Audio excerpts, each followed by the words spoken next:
we were never chasing headlines. It wasn't like we were figuring out, okay, well, what's popular in the sort of hacker news of the week, and then let's try and incorporate into the story. We always had our story, and then we went out and did the research.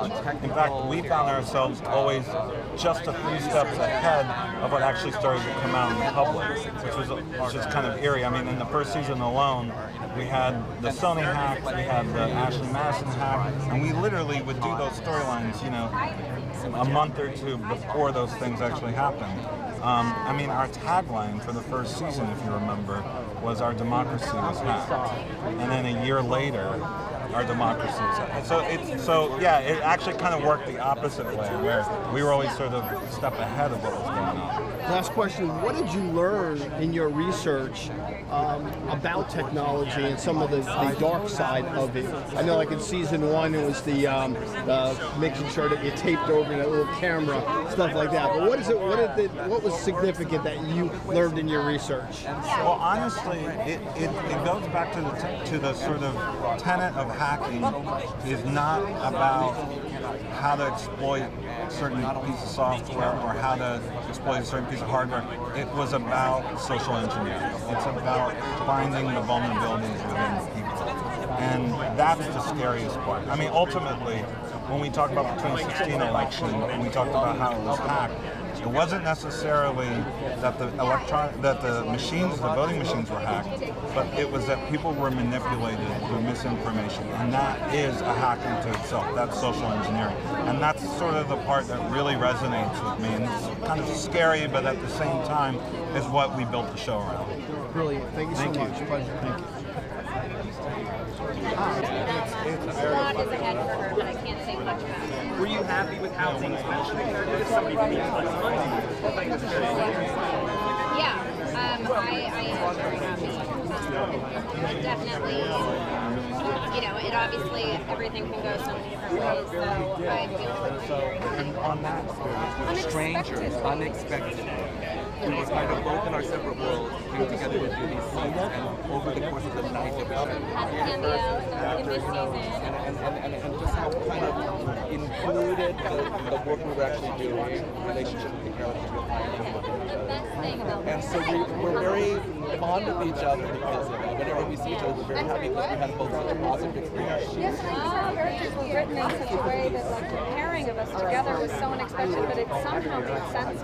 But we have this thing in common that we're hiding from everyone, and we're both finishing a season. it made sense. And then we have chemistry. We also have chemistry. Yeah.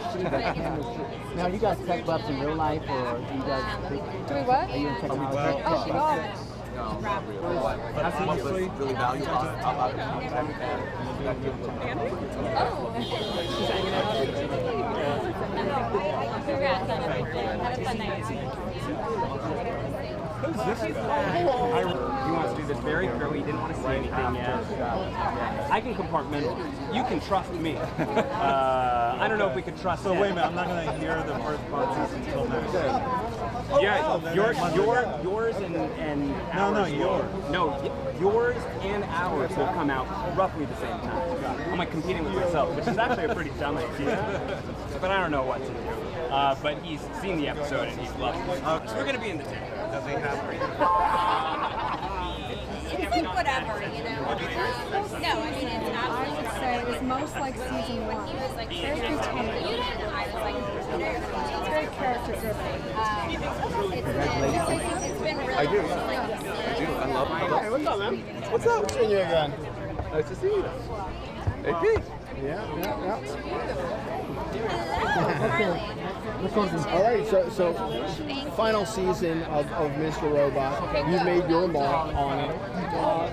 Was this bittersweet? Super. Like, there's no other way to describe it. And it's because you kind of pull up here and you get out on this red carpet and it's all that kind of bullshit stuff that comes with the red carpet. But you also kind of realize, oh, that means it's really over. It's kind of a signifying that final feeling. I felt I had such a great, happy time making the final season. I have had a good time the whole time, but I especially like the final season. I worked really hard on it. I did things that I tried to push myself and all of that stuff. And so it coming to an end, like when you wrap, you feel like it's ending. But then here you feel, oh wow, this is really it. This is going to be our last premiere. It's going to be our last screening, a launching, all of that. And so yeah, it's totally bittersweet and it's totally happy at the same time. It's really, really, it's a nice human feeling to have. Yeah. It seems like the perfect project for you because you do a lot of socially conscious stuff.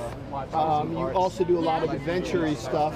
And you do a lot of scary stuff, or some scary stuff. Right. This all comes together. It all came together. Perfect confluence. Yeah. Well, and also the quality of it was so high to me, and so those things all coming together really made me feel comfortable and happy.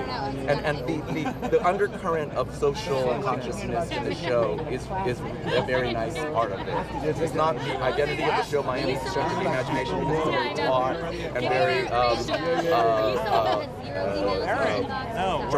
dramatically satisfying show, but that part of it is really something that appeals to me for sure. Now, what's interesting is so much of this stuff we have seen happen that happens in the show, and it's kind of scary. And I guess right after was the 2016 election and everything else followed. Do you ever like look at this and say, wow, some of the stuff that we're doing that might be a little extreme, actually in small ways is happening right now? Oh yeah, I mean, I often, there are lots of times when you're reading a script or you're working on the show or even watching the show, and you go, oh my gosh, this stuff is actually happening or has happened. And my reaction to that was always, how did Sam know? Or how did Sam tap into something that's actually was about to happen, so that by the time the show came on, it just seemed like it was coinciding with real life. That is amazing part of doing this particular show. I came from Law and Order where we were allegedly ripped from the headlines, and there was a sense of that kind of thing. So I'm used to that. But this was a kind of way that he did it where it was really kind of surprising to me. Like, wow, how did you know that would happen, or how did you tap into it? I always have felt he's almost prescient in his ability to understand what would be important to people. The manipulation of society, social engineering, I guess, was behind 2016. Do you have that same fear for 2020? About social engineering, about manipulation of elections? Oh yeah, I mean, I don't think any of us could have lived through the last couple of years and not be worried or concerned about how fair or how well we would execute the upcoming election. I don't think I think there's questions that are raised by the circumstances that we're in. So yes, of course. Brilliant. Thank you, man. It was a pleasure. Funny story too, like as I'm auditioning, Sam is there and he just cracked.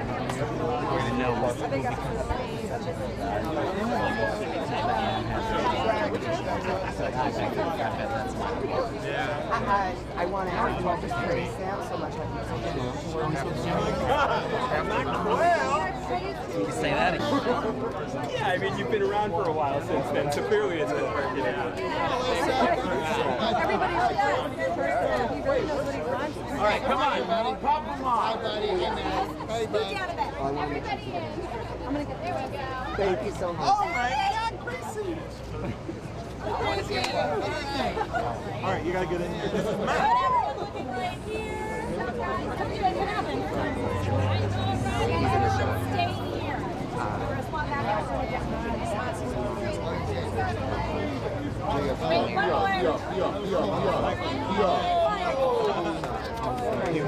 Sorry. Just wanted to get him in and out.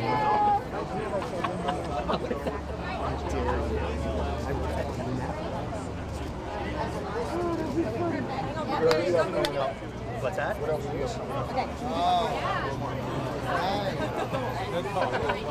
It's all a jumble right now, but honestly, hopefully some good Broadway stuff is coming up in the future. It is. Yeah.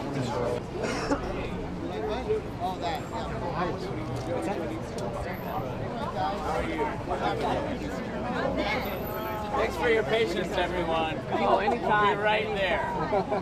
I promise. I got so pissed. Bonnie, come on in. Let's get in the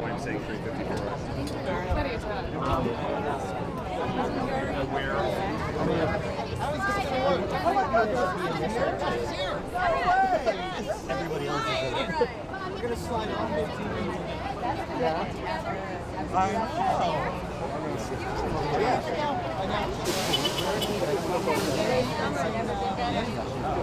know.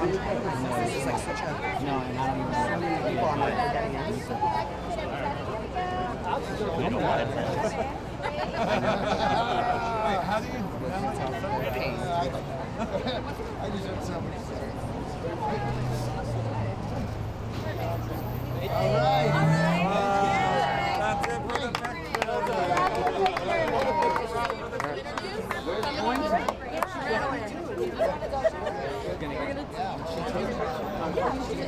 for the Entertainment Tonight right here. How you been, man? Great. Good to see you. Hi guys. We're good now. Cool. This show, I don't think anyone can judge what this show did for you. It's ready for fall. I got it wrong today. Lights. It's hot out. It's hot out. 90 tomorrow. Tremendously emotional experience. It has been since we began filming the fourth season, and I know it will be a thing. Thanks for That's not you. Okay, Sam already told me this, but I mean, because the ending has all the little things down the line. I have a feeling you said no, and I'll take it. That's what they were passing out there. Right. Very difficult, and Good job with the swag backstage. Flip flops, ice cream, mints, band-aids because of the pills.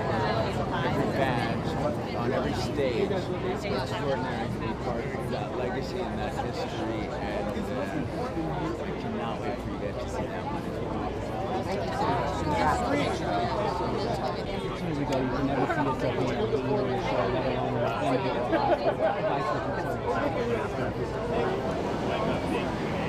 I guess I would tell myself the same advice that I gave myself in the past, which was just never give up, never let up. It's always possible, no matter how many. Hey, goodness, nice to see you too. I've witnessed that. I know.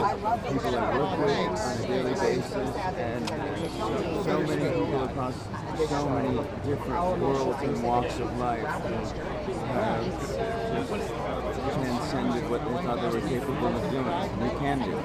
And you've inspired so many others to do I love all these people. so I'd like to think so. It's just such a great journey. I feel proud of what I've been able to accomplish, and if it gives people hope or inspires people or lifts people, then that's the greatest thing I could ever ask for. Gotta take him. Thank you. Sorry, guys. Rami, what's up, man? Hey, man. Great seeing you. Great seeing you. Okay, all right. Big man. Love it. Okay, love that. Thank you. Man, you're a fashion icon, my friend. I like to dress up, yeah. Okay, so here we are, season 4. Quite interesting turn of events between 3 and 4 for you, especially. How bittersweet is this to be here tonight? You know, tonight is very sweet. I will say the last few days of shooting was, they were sad moments. It was very difficult to say goodbye to this character. He's been such a pivotal, profound part of my life in the last few years. And, you know, in a way launched me to a platform that enabled me to have roles that I might not have otherwise had. But for the most part, it's a very affecting human being that I think has had that same type of effect on a number of people all over the world.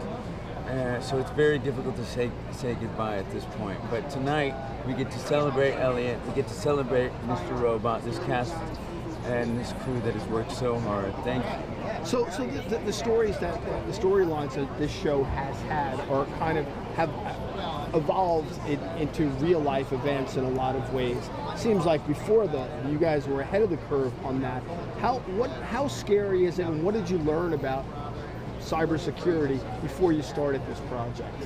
Well, I think Sam predicted the DNC being hacked, the Democratic National Convention. I think so many of these events that have occurred, he spotted before we ever could, and at some points I stopped and said, Sam, this could never happen. And within a year, it occurred. So it was very terrifying. And it came to a point where I looked at him and whatever he was writing in the moment, I said, run with it, because it's terrifying, but it possibly could happen. And you'll see a lot of those things happen in this season. Thank Brilliant, you. man. Thank you so much. Always a pleasure. Thank you. Letting me right around today. I don't know. Can you, how do I wrap? I've been having so many. touch it. You know, if I don't know if it is. Okay, I'm sorry. All right, here we go. I just. So, is it bittersweet for you when you found out it was going to end? Yeah, bittersweet, certainly. I love these guys, getting to be a part of this whole thing. It's been remarkable from day one. Day one, Rami and I were thrown into. Billy, welcome to the season finale of Mr. Robot. All right. Thank you. What's up, man? Hey, Good dude. seeing you. Good to see you too. Alrighty. Okay, recording. Okay, 4 seasons of this. Yeah. And such almost prophetic in how it predicted a lot of things that were going Sure, to happen. sure. Tell me a little bit about how the first time you saw some of this, like the DNC hacking, some of the stuff that has been covered in the show, and some how did that make you feel? How ahead this show is of the curve, and how scared? Yeah, it made us all feel very scared, very concerned. I mean, Sam really did have a particular insight. You know, I think he's always talked about Arab Springs and just observing what was going on with that situation, and just seeing how technology can be used as really a weapon of mass destruction. So he was able to kind of like tap into that and put something together that was very relevant, insightful, and almost cautionary. You know, now we're in the situation that we are now, where you know, people have Twitter accounts that should not have Twitter accounts. Brilliant. Thank you so much. Hey, I know you gotta go. Thank you so much. I'm going in. So sorry. 2 seconds. Just had a baby. Yes. What's the latest milestone? Oh boy, the latest milestone. As other than having a baby. Yeah, no, I'm saying with the baby. Oh, with the baby. You know, it's cleaning those bottles. I'm telling you, there's so many pieces to break down with that stuff that it is.